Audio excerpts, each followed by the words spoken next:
A major debate over gun control and the use of aftermarket devices like bump stocks. It's led to even some of the strongest Second Amendment advocates to call for an examination. We don't believe that bans have ever worked on anything. What we've said has been very clear, that if something transfers a semi-automatic to function like fully automatic, then it ought to be regulated differently. The ATF originally okayed bump stocks under the Obama administration, but now faces calls to change its ruling. Joining us now, former ATF Director Bradley Buckles. Also noteworthy that you're the former general counsel as well. Unique perspective on this. Is it just that easy? Could the ATF tomorrow say, well, bump stocks, we view them as illegal, therefore they can't be sold anymore, or is there more to it? Well, it's a couple of things. It's not quite that easy because it requires that bump stocks be brought within what the existing law is, and that is ATF can only regulate parts that convert a rifle into a machine gun. So that's got to be the legal test of whether it does that. And a machine gun is specifically defined as something that will fire more than one round with the single function of a trigger. So the technical question is, does a bump stock cause a firearm to fire more than one round, or does it simply accelerate? And conceivably, the ATF can make its ruling, and then even if the NRA doesn't want to challenge it, any gun owner can file a Second Amendment challenge to it, which brings us to the next issue, that the slide fire group that makes the most popular form of bump stocks, they're sold out of them. The secondary market prices for bump stocks are going through the roof because people are worried they're going to be banned by the ATF or perhaps legislation in Congress for which there is some support.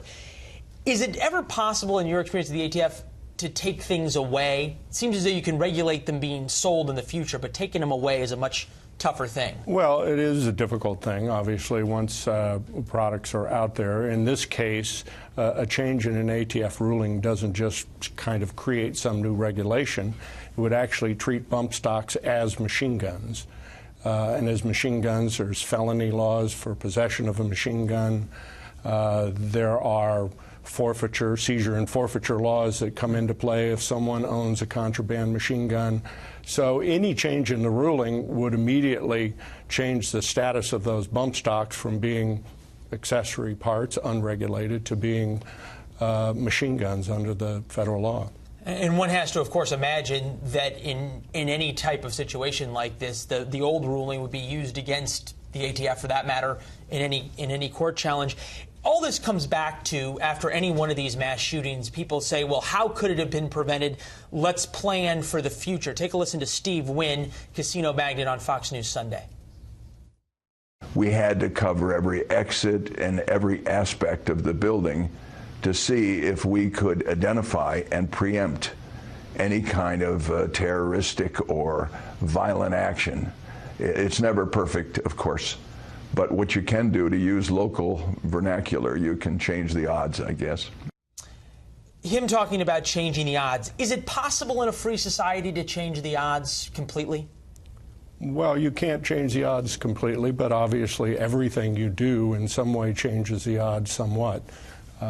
We have speed limit laws that don't stop all traffic accidents, but I think most people would say you better have speed limit laws or you'll have more accidents. And the same would be true of certain types of firearms. Obviously, as a country, we've decided that machine guns shouldn't be in general circulation.